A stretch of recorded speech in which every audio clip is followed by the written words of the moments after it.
Internet en 1994 en el MIT. Desde hace 19 años es titular de un laboratorio de innovación pedagógica en la carrera de Ciencias de la Comunicación en la UBA. Publicó su primer libro, Ciencia en Movimiento, en 1991 y siempre se interesó por el tango que juega la serie simbólica con la material, la infoestructura con la infraestructura, al que le dedicó otros 9 volúmenes, entre ellos Internet, Imprenta del siglo XXI y nativos digitales. Su trabajo soñado fue Edu.ar 2003 a 2008. Desde 2012 está creando laboratorios de artes, ciencias, empezando por Conectar Lab en Buenos Aires. Admira a Lev Manovich y a Franco Moreno, y hace unos meses se instaló en México para redoblar las apuestas en favor de las humanidades digitales y la tercera cultura. Démosle la bienvenida.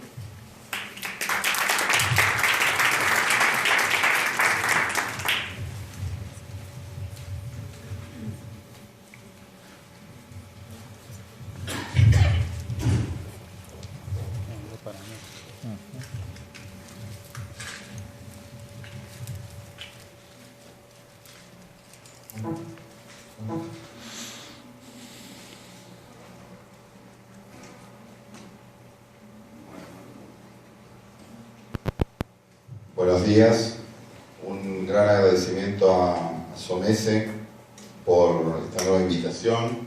Ya estuve en varias oportunidades acá en las reuniones de SOMECE, creo que es la quinta. Tuve también la suerte de estar en la 25 en el Palacio de Minería. Y bueno, estoy tratando de lidiar con el aparatito. ¿Tenés el otro? ¿Quién tiene el otro? Porque ese no... Ah, él lo trajo. No sé, desapareció el aparatito para... ¿Quién es? Porque no se conecta. Ah, acá lo tenés. Ah,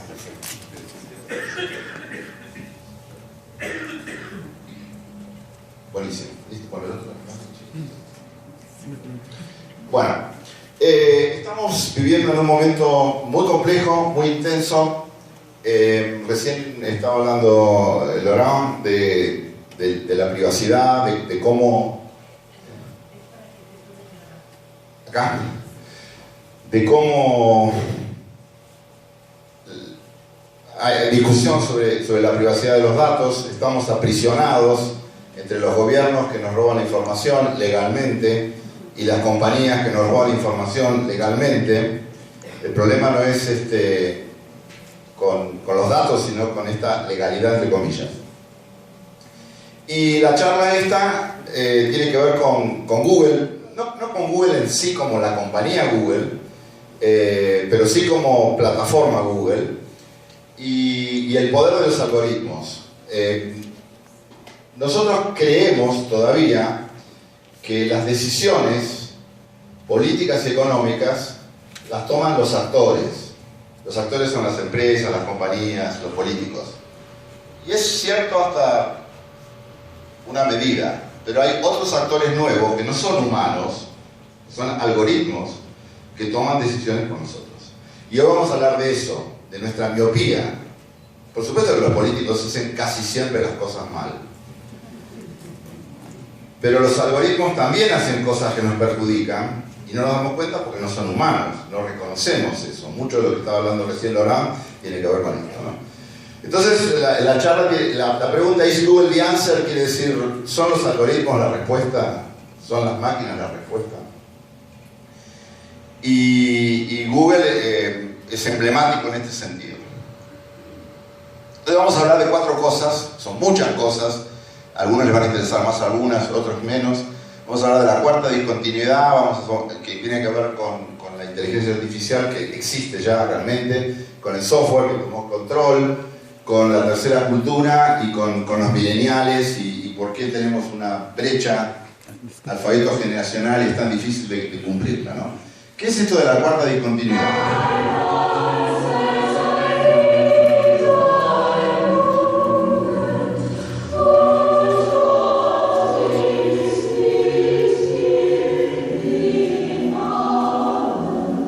Yeah.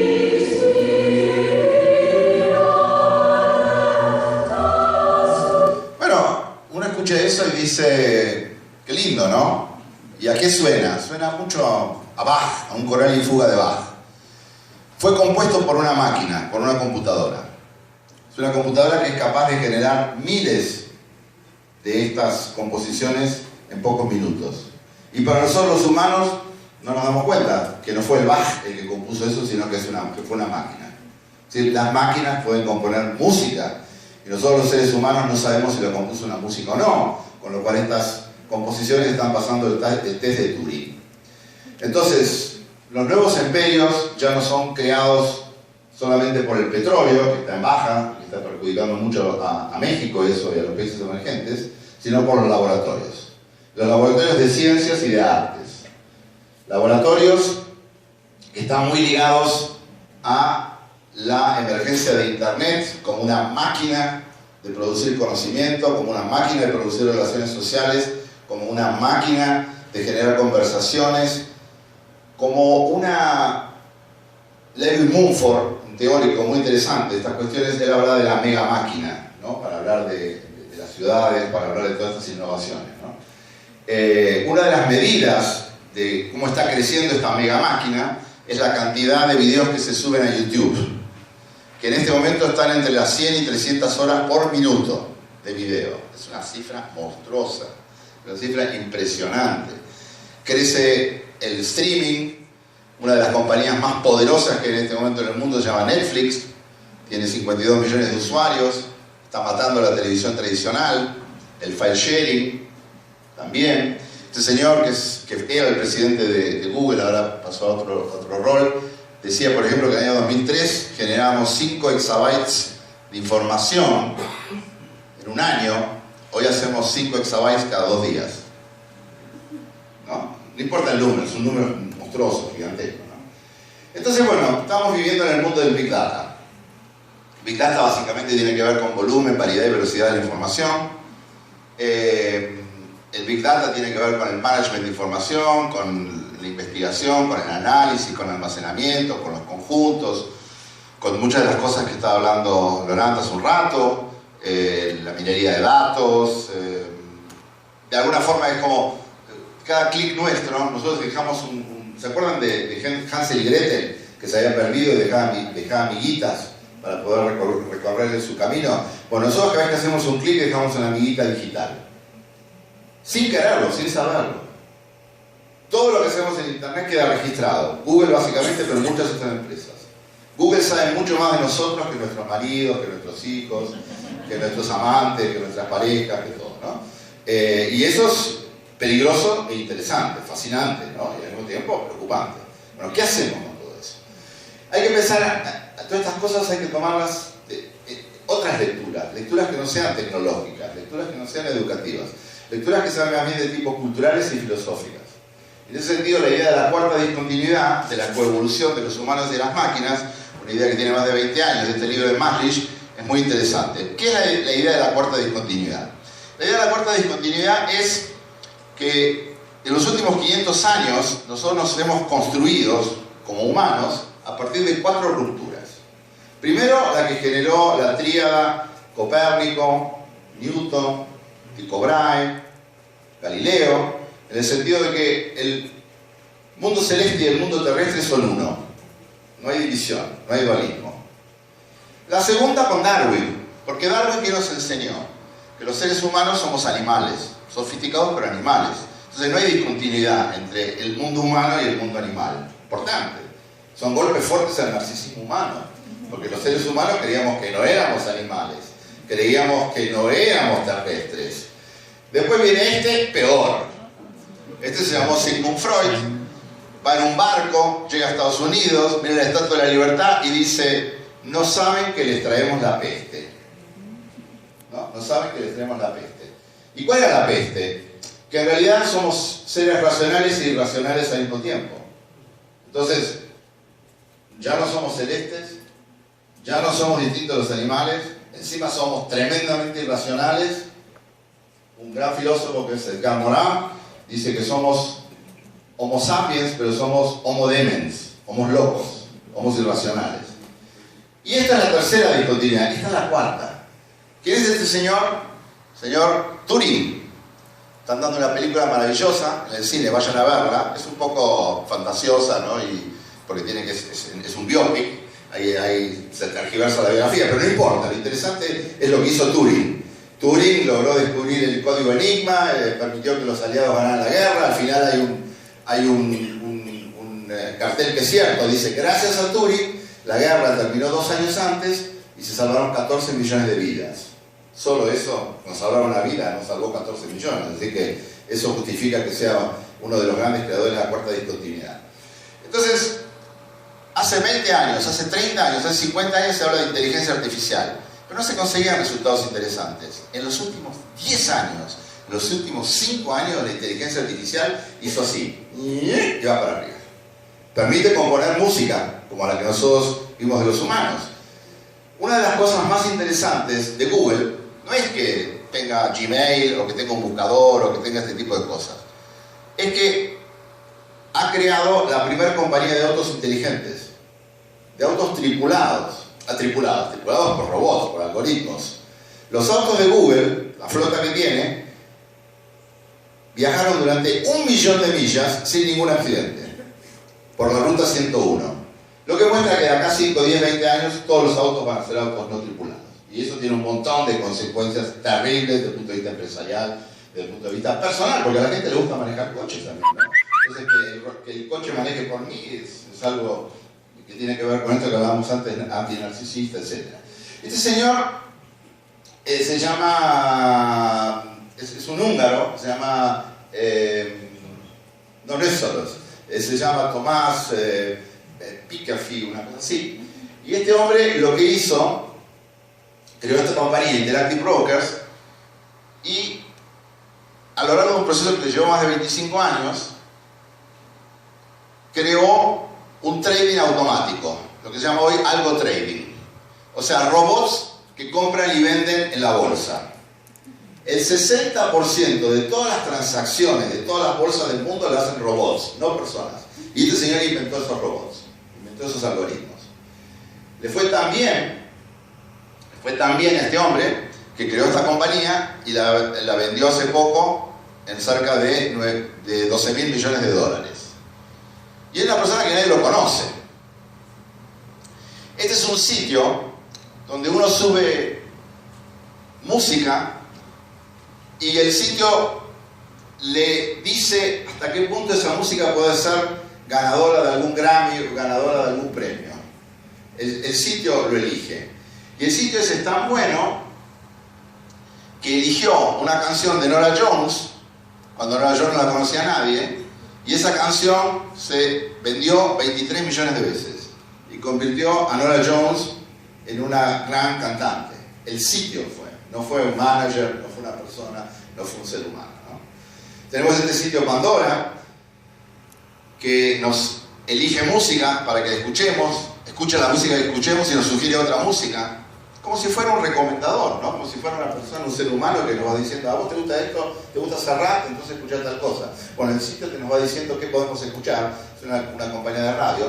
Esta Epagogix es un robot, un sitio web que elige guiones de películas y los compara con otros y sugiere cuáles pueden ser exitosos. Son todos robots, son todos algoritmos. Ahí está empezando a lagrimear acá, ¿no? Diciendo: ¿qué va a ser de nosotros si los robots nos sacan todo lo que nosotros teníamos? Por ejemplo, en medicina existen robots que empiezan a detectar nuevas enfermedades. Acá tenemos un ejemplo de un robot que estudió todo tipo de diabetes y empezó a hacer recomendaciones acerca de nuevas formas de diabetes que nadie había diagnosticado, ¿no? Blackstone Discovery usa de vuelta algoritmos para descubrir cosas, forénsica médica, analítica de los datos. Esta es increíble. Es una empresa que se llama Narrative Science, que lo que hace es tomar información cuantitativa de deportes y las convierte en noticias en tiempo real. Por eso ahí tienen la base de datos atrás y las noticias adelante. Esto se usa mucho en deportes. Y las noticias que generan estos robots son mucho mejores que las de los humanos, porque tienen todas las series históricas, porque comparan con ejemplos muy llamativos, porque hacen cosas muy interesantes. Y es un robot. Tell the stories hidden in your data. Esto no es futurismo. Esto no es la promesa que nunca se cumplía de la inteligencia artificial. Esto está operando en todos lados. Entonces, bueno, los píxeles se meten con el mundo analógico, ¿no? Y uno tiene una sensación de este tipo.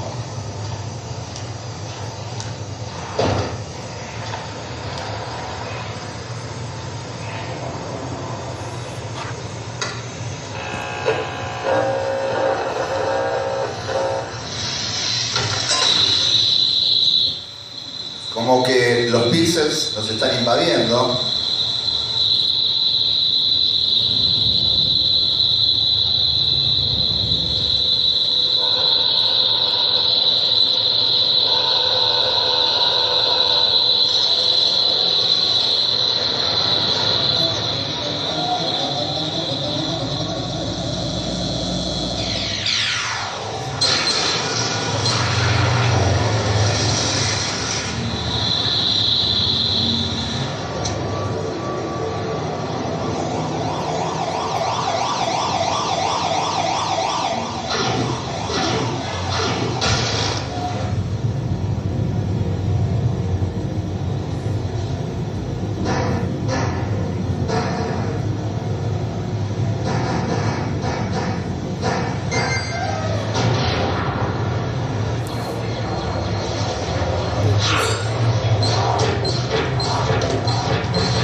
En YouTube, pero esta idea de la pixelación, ¿no? ¿Qué nos estaba hablando? Que el software tomó el control. ¿Y cómo se vive en un mundo donde el software tomó el control?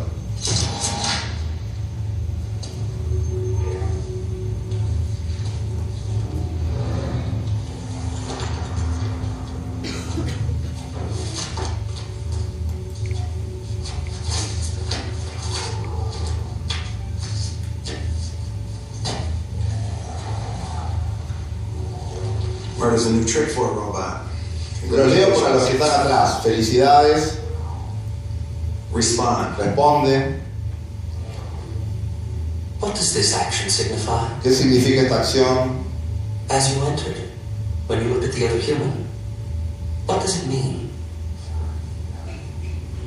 It's a sign of trust. It's a human confianza. I don't understand. My father tried to teach me human emotions. They are difficult. You mean your designer? Yes. So why'd you murder him? I did not murder Dr. Lanning. Want to explain why you were hiding at the crime scene? I was frightened. Robots don't feel fear. They don't feel anything. They don't get hungry. They don't sleep. I do. I have even had dreams. Human beings have dreams. Even dogs have dreams, but not you. You are just a machine. An imitation of life. Can a robot write a symphony? Can a robot turn a canvas into a beautiful masterpiece? Pero ahora es peor, porque seguramente él no puede y los robots sí, ¿no? Entonces ya se complicó más, desde que esto se hizo hace unos cuantos años. En ese sentido yo les recomiendo que empiecen a seguir a este señor, se llama Redmanovich, es un investigador de la City University of New York, publicó hace un par de años este libro que está traducido al castellano por la UOC, es una obra maestra, es como de alguna manera la Biblia de las cosas que vamos a pensar nosotros en los próximos 20 años, donde él explica por qué el software tomó el control. Esta es otra obra también de Chris Steiner que se llama Automaticemos todo, ¿no? Cómo los algoritmos están dominando el mundo, muy potente también, muy interesante. Esta confusión de robots y seres humanos tiene todo tipo de variantes, ¿no? Este Este es un caso muy divertido, pasó unas semanas en Corea. Un robot que limpiaba el piso, la dueña se acostó para meditar y el robot le robó el pelo. Entonces la atrapó ahí con el pelo y tuvieron que venir los técnicos a sacarla, ¿no? del piso. Esto también podría ser complicado, ¿no? Si vuelve la mujer de uno y la encuentra con robotina. Este es un robot muy interesante porque es un robot que trabaja con los seres humanos, pero reconoce las emociones y tiene cara, entonces trabaja en interacción muy interesante, ¿no?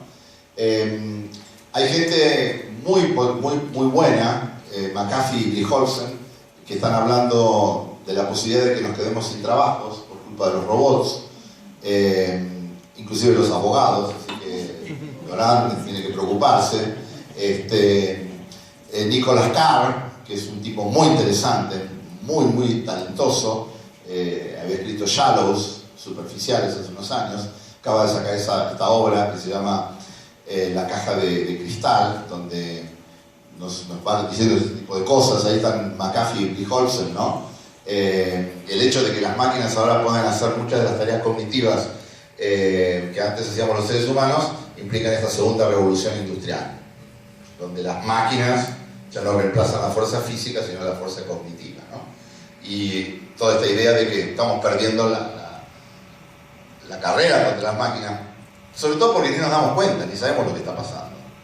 Nos preocupamos de un montón de cosas y por atrás está corriendo un programa diferente que nos está amenazando por todos lados, ¿no? Pues este es un cuadro muy interesante, lo podemos estudiar acá, que tiene que ver con el efecto de las computadoras sobre la productividad, que ha sido casi nulo en los últimos 30 años, pero está cambiando en los últimos 5. Esta es la obra, la segunda era de las máquinas, ¿no? Trabajo, procesos y prosperidad en el tiempo de las tecnologías brillantes. Cómo se está desacoplando la productividad del empleo. O sea, podríamos generar un montón de empleo y ese empleo no ser productivo, con lo cual las máquinas lo sustituirían también. Hacia dónde están yendo los trabajos. Esta presentación está en un Prezi y yo le puse hace un rato, si ustedes buscan SOMESE/AC y van a encontrar el link al Prezi, así que la pueden estudiar y pueden analizar en detalle, ¿no? ¿Qué hacemos con todo esto? Sufrimos, lloramos, nos vamos a Valle de Bravo, ¿qué hacemos, no? Nos compramos una casa en Sierra Gorda, o conseguimos a alguien que nos la regale, que siempre hay gente bien dispuesta, generosa, o nos tomamos las cosas en serio y empezamos a pensar en diseñar una tercera cultura. ¿Qué sería una tercera cultura? Uno de los problemas que hace que ignoremos todo lo que está pasando es que vivimos divididos en dos bandas, en dos tribus. Por ejemplo, hoy estamos en la casa de la tribu de los ingenieros.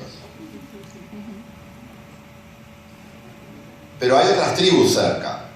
Por ejemplo, está la tribu de los filósofos. Están cerca, ¿no? Bueno, los químicos, pero son los químicos, los ingenieros, eso es la misma tribu. Matemáticos, físicos, ingenieros, son todos en la misma tribu. Pero básicamente estamos divididos en dos culturas.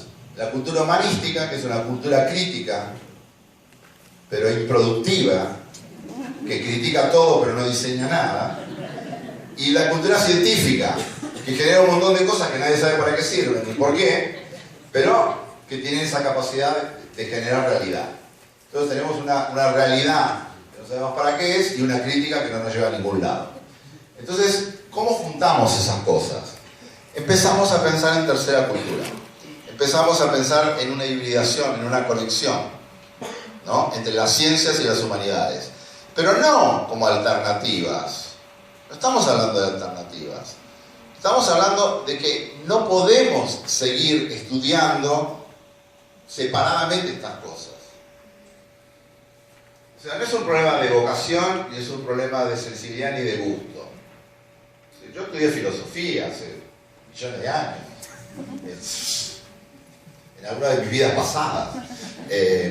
Y sin embargo llegó un momento que dije, no, pero con la filosofía está muy bien, pero necesitamos producir, necesitamos diseñar. Entonces tuve que ir a estudiar ciencias, matemáticas, biología, programación, y juntar las dos orientaciones. Y en la misma persona. Yo no creo en la interdisciplina. Para mí la interdisciplina es una falta absoluta de tiempo. Un ingeniero y un poeta jamás se van a poner de acuerdo. Ni tienen mucho para decirse. Ni siquiera en la cama. pueden hacer otra cosa. Lo que sí se puede hacer es que una misma persona sea filósofo poeta, que una misma persona sea biólogo deportista, que una misma persona sea matemático y especulador, etcétera, etcétera. Y por eso es muy interesante esta cuestión. Miren, hace muchos años en Estados Unidos, como tienen déficit de gente en estas áreas, inventaron una cosa que se llama STEM, Ciencias, Matemáticas, Tecnología e Ingeniería. Es como una formación compleja en esas áreas, ¿no? Y este STEM tiene que ver con todas estas cuestiones, ¿no? Tecnología, matemáticas, ciencia, ingeniería, etc. Está muy bien, pero es una sola tribu STEM. Entonces alguien vino en esta idea de la tercera cultura y dijo, pero ¿por qué este STEM, que es Science, Technology, Engineering, Matemáticas, no lo hacemos mucho más rico, ¿no? Este STEM Education. Y no lo convertimos en STEAM, que no solo vapor, sino que es ciencia, tecnología, ingeniería, matemáticas y artes. STEAM. Eso es mucho más poderoso que STEM.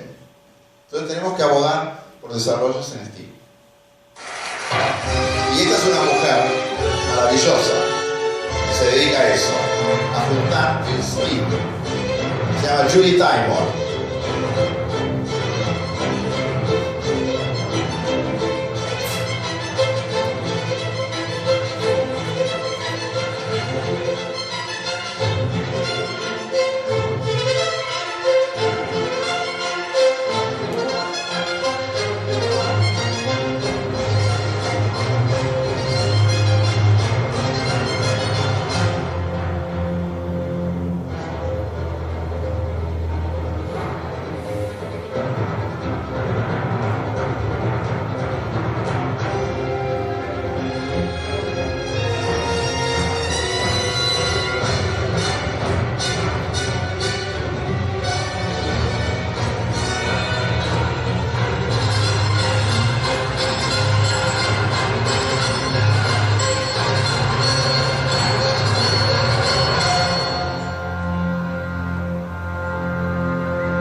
Ella fue a dar este video y antes de empezar a hablar mostró esto.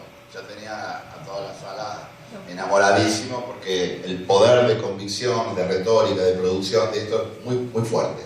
Cuando uno quiere crear tercer cultura, tiene que meterse en todo el camino del design thinking, del pensamiento por diseño, pero tiene que ir más allá del pensamiento por diseño.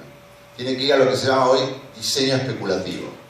¿Y qué es el diseño especulativo? Pensar en cosas que no existen, en cosas que no hacen falta, en cosas que son contraintuitivas, en cosas que son preocupantes, pero que no resuelven los problemas, sino que plantean nuevos problemas. Ese es el diseño especulativo. El diseño especulativo va más allá de esta combinatoria entre ciencia y arte. No es ni ciencia ni arte, es metaciencia y metaarte. Nuevas categorías, nuevas distinciones, nuevas formas de plantear todos estos temas, ¿no? Este es un personaje, les recomiendo este libro, que se sumerja en su libro maravilloso, Anthony Dunn y Fiona Rabi, que se llama Speculative Everything, diseño, ficción y sueño social. Es poderosísimo porque nos muestra millones de ejemplos como estos, ¿no? ¿Qué pregunta se hace el diseño especulativo? ¿Cómo evolucionarían las especies humanas si desapareciéramos de las especies biológicas y desapareciéramos los hombres? Que somos depredadores naturales y que estamos eliminando una cantidad de especies por minuto a una tasa increíble. Y evolucionarían de una forma totalmente distinta. Interesante, ¿no? Para eliminar a los humanos. Que a lo menos eliminamos solos, ¿no? Y todo esto, ¿dónde se cocina? ¿Quiénes son los destinatarios de todas estas preocupaciones y problemas? La gente que hoy tiene 30, 25, 20, 15 años, que los llamamos millennials, que nacieron con internet, que nacieron con las apps, que nacieron con todas estas cosas. Le pusimos retroprogresivos, porque retroprogresivo es una categoría filosófica que dice reculé pour mieux sauter. Si uno quiere saltar más lejos, tiene que retroceder. Reculé pour mieux sauter. Entonces, no vamos a entender cómo diseñar cosas interesantes si no tenemos una carga histórica profunda. La historia es fundamental para diseñar el futuro. El problema de la tecnología es que es miope a la historia. Solo mira para adelante. Entonces la tecnología, si quiere ser interesante e inteligente, tiene que haber fracasos, tiene que haber preocupaciones que no se pudieron resolver antes, tiene que haber los problemas que la tecnología genera. Porque porque al momento que resuelve genera nuevos problemas, y eso es contraproductivo. La revista Time en un momento sacó una nota sobre esta generación de los jóvenes, los alumnos básicamente de la UNAM, y que los tildaba de parásitos, de narcisistas, ¿no? Y sin embargo la revista decía, ojo, estos chicos nos van a salvar a nosotros. Estos son los millennials. Ahora, ¿cómo se para un profesor frente a ellos, no? Que viven dentro de la pantalla y que escuchan lo que quieren, ¿no? Bueno, ese es nuestro desafío. ¿Quiénes son estos millennials? ¿Cuál es el futuro, las nuevas generaciones, etcétera? Son estos de colores, son estos que se motivan con cuestiones muy diferentes a las nuestras. En algún sentido, todos fuimos jóvenes, por supuesto, pero esto tiene algunas características nuevas muy interesantes, ¿no? Y la gran división es esta, cómo ellos se describen a sí mismos y cómo la gente de las empresas los ve, ¿no? Los millennials dicen que les interesa la gente, el 65%, las empresas dicen 14%. Los millennials dicen, nosotros la tecnología nos interesa en cierto sentido, 35%. Las empresas no, ellos son nativos digitales, 85%. Los millennials dicen, somos leales a nuestros empleadores, en un 82%. Los de las empresas dicen 1%. Dicen, nos gusta la diversión, un 14%. No, 39%. Y trabajamos un montón, 86%. No, 11%. Tenemos un problema, ¿no? ¿Cómo trabajamos con los millennials? ¿Cómo sintonizamos con los millennials? Todas las categorías que hablamos antes, de la cuarta discontinuidad, de la tercera cultura, ¿cómo lo hacemos para tender un puente entre estas generaciones? Pero como no vinimos a quejarnos hoy, quiero terminar con esto, que es una propuesta concreta, una propuesta de cosas que estamos haciendo, muchas personas estamos haciendo. Y primero hay que volver a la historia. Este señor se llamó Paul Otlet. No lo conoció ni su mamá, ni su abuela. Nadie sabía quién era este Paul Otlet. ¿Quién era este señor? Era un belga que ahí por fines de los años 85 se le ocurrió crear Internet como un medio de paso universal. Obviamente no existía en ese momento nada de las cosas que tenemos nosotros. Sin embargo, él imaginó la Organización Mundial del Conocimiento, un amplificador, una lupa que iba a amplificar los conocimientos, se los iba a difundir en todo el mundo, categorías para... Cuando uno hace la prehistoria de Internet, siempre menciona a Vannevar Bush, que creó el Memex, pero ese es el año 45. Este hombre murió en el 44 y pensaba estas cosas en el año 1900. Un sistema como Internet, antes de que hubiera ninguna de las cosas que hacían falta para tener Internet. Y por suerte, una persona escribió su biografía, Alex Wright. Así que van a Amazon en un rato,